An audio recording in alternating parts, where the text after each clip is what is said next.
So then what about carbon dioxide, the great villain of the global warming alarmists? Where does that fit into this picture? Not as neatly as you might think. Temperatures and carbon dioxide levels do not show a strong correlation.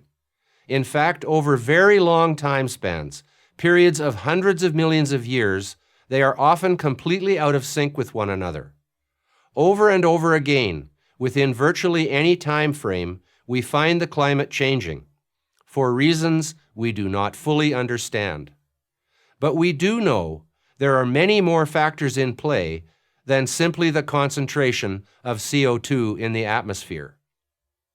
Factors such as the shape and size of the Earth's elliptical orbit around the Sun, activity from the Sun, and the amount of wobble or tilt in the Earth's axis, among many others.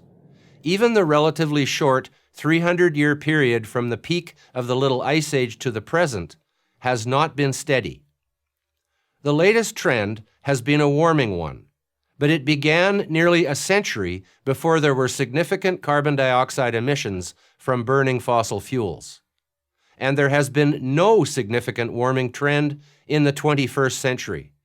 Contrary to media headlines, the trend over the past couple of decades has been essentially flat. Meanwhile, human-caused CO2 emissions are higher than ever. About 25% of all the CO2 emissions from human sources have occurred during this period of no net warming. So what are we in for next?